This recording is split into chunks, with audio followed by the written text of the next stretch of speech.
it's Darlene and welcome to my channel. All right, I have not done a update for breast cancer in a while, so I just wanted to catch you up and let you know how things are going, what is new, how things have changed. So let's jump in. If you don't know what I'm talking about, I had breast cancer. I was diagnosed back in May, had my mastectomy at the end of July, and then subsequently I had two additional operations. One was necrosis, which is dying of the skin, and the second complication was an infected tissue expander, and then the third complication, because you know, why not do it in threes, was that I got a hospital infection, so I was in the hospital for 9 days. So I thought I'd let you know where I'm at today and how things have changed and what's going on. First, before I start with anything, let me first and foremost say, do not, number one thing, do not compare yourself to any other story. You are your own story, you are your own journey. Your breast cancer, if you have it, or if a friend has it, a sister has it, a mother has it, someone you know has it, their journey is going to be their journey. And that was one of the things that has been brought to my attention. Another subscriber, and it was something that I remembered back when we were in the hospital, and you know, they have these big giant posters of, you know, apparently the poster children for cancer, and they're just snapping back, you know, oh, I was back to work in a week, and you know, and my husband's like, well, you know, in his own way, well, why can't you, basically he's like, why can't you be that? And I'm thinking, oh, I don't know, 3 complications, you know, I mean, it's like, just don't compare yourself. If you do, it'll drive you yourself crazy, it'll rip out your self-esteem and your strength, and you're worrying about something that should not be worried about.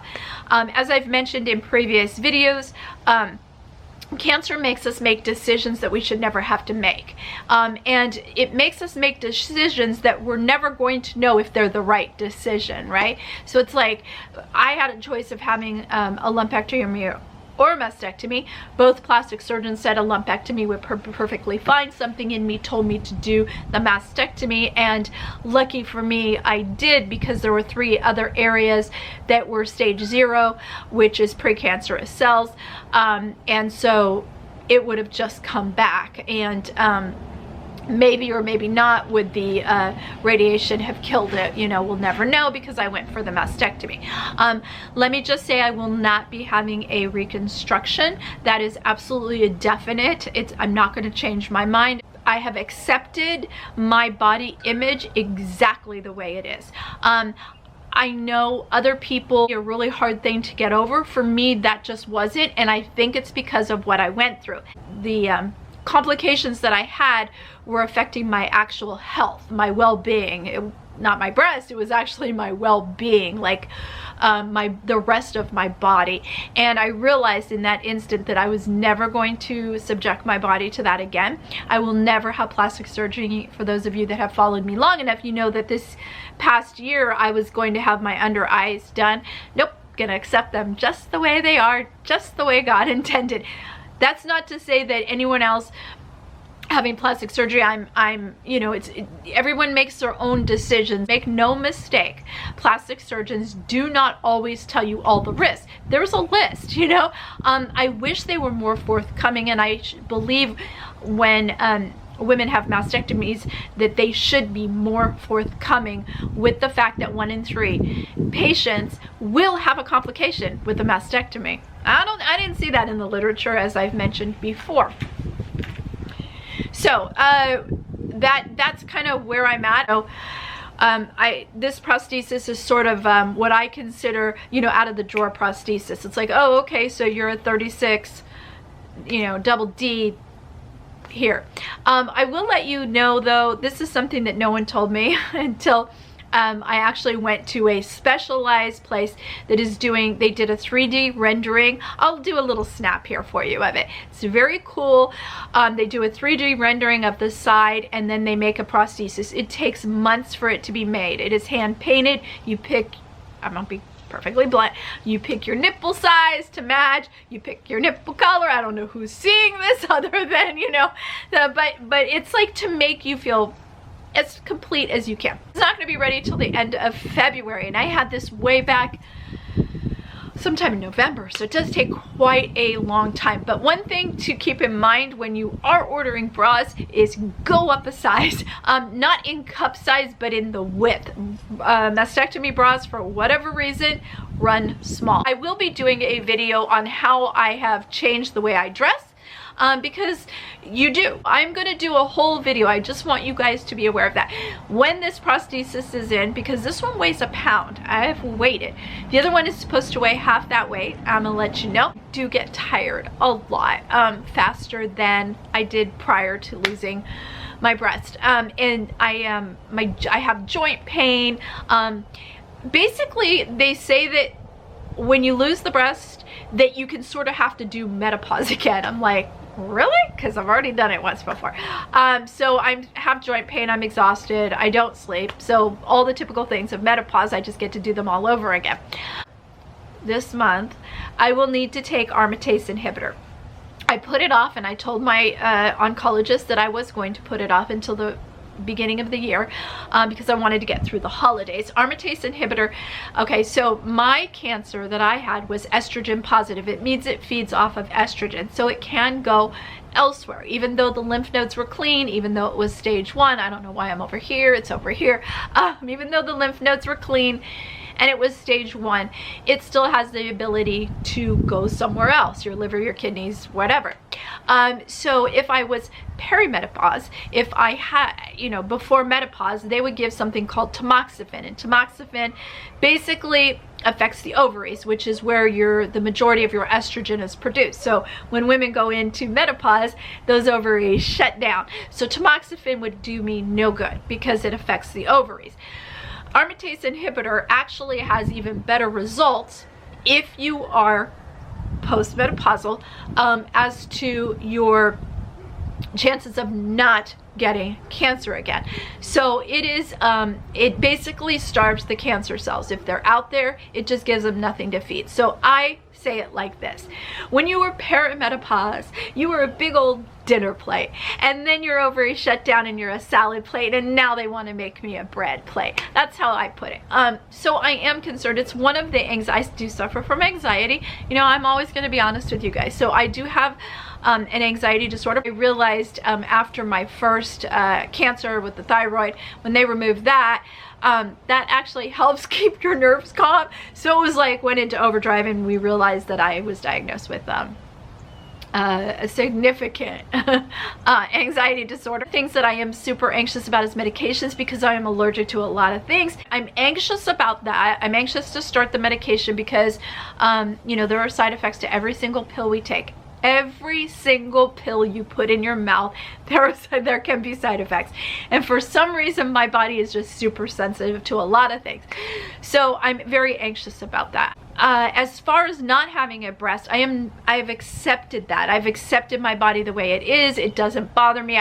When I'm wearing clothes, no one is going to know that I don't have a breast. I often wonder if when people hug me, they could tell the difference, but I don't ask anybody that hugs me. I'm gonna have to do that though, because I'm actually kind of curious. And I'm excited to get the new prosthesis, and of course, I'll follow up with you with that. I sleep like a normal person again. I can sleep on my sides, you know. I'm not, that's all great. So I just wish I slept more, but you know, again, we're going through menopause again apparently. Yay, because once wasn't enough. So those are all good. So I did find some bras. I will list them down below. They're pretty, they look nice, they don't have those lines. So when you wear silk or satin, you know, you don't see these lines. They're just hideous. The straps aren't as wide. They do lift. That I have found, and they've been with one company, and that I went to a place that to get the prosthesis done, the scanned, and when I did, they were the most helpful people. And by the way, here's another tidbit of information that was brought to my attention by these wonderful ladies. They sent me my bras. They didn't make me go and get them, you know, it's 30 minutes away. Free to them. They actually gave me a free bra because I was wearing the wrong size from the place before, and they get, and so your insurance companies, 99% of insurance companies apparently give you an allotment of bras. So in my case, it's 6 bras a year. I'm like, dang, I didn't buy 6 bras a year when I had 2 boobs. I try to pull the positive. You know, and it might be something as simple as I get 6 pretty bras a year, you know. It's just little things that I pull to make myself feel good. I don't have that sadness that I had. And let me make sure you understand, there was a period of time that I was very sad, very depressed, very, you know, when you have 3 surgeries and it's just like literally everything that could happen is happening badly, you become like, wow, I mean, did I make the right, you start second guessing yourself. Did I make the right decision? And here we go, right? Cancer made me think, oh my God, I didn't make the right decision. I know I made the right decision. I felt good about it. I felt at peace about it. And even though there were complications, I know I made the right decision. I also know I will never do anything surgically to my body, whether it be a breast, whether it be my eyes, whether it be a facelift. No, get used to seeing this face the way it is, going to age naturally. Now, might do a little filler, yes. You know, skincare, yes. All of those things, yes. But anything that's a risk to my life, I will not do.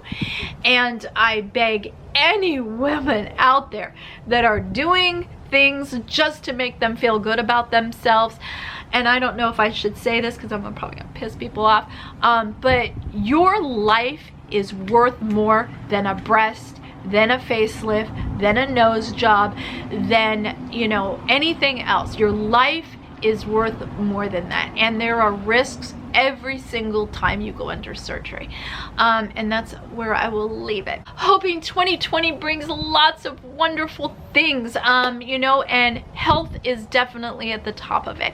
And so I'm going to take each day as it comes and try and pull back a little and not be so, I've got to do this and this and this and this. And let me just say, my channel will never be perfect, y'all. My videos will never be perfect. I will never edit them perfectly. I will never have the background perfect. I'm not going to. I don't. If you want me, this is me, right? Imperfection at its best. And some of you have asked for me to do more vlogging and things of that nature. I am really horrible at vlogging because when I'm out and about and having fun with my family or at the store, I don't think to be videotaping those. I will try to do a little bit more, but it will be on Instagram. So if you want to follow me on Instagram, it's in the description box with every video. And so you're welcome to follow me there. I tend to post little snippets more of my everyday life, I guess, but it's not exciting, y'all. I'm kind of boring, to be perfectly honest.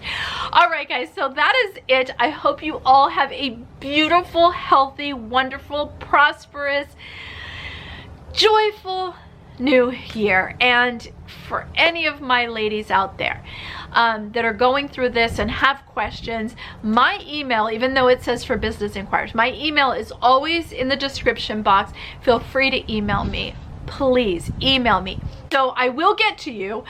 Just know that, you know, if you write to me, I will write back. It just might not be that same day, you know. But if you have a question, ask it. Ask it via email. If you want more information, ask it. If it's a simple question, of course, you can put it in the comments, and I always try. And at this point, I always try and answer the questions. So I wish you all a very healthy new year, and thank you so much for all your love and support as always. And I will see you soon. Bye, guys.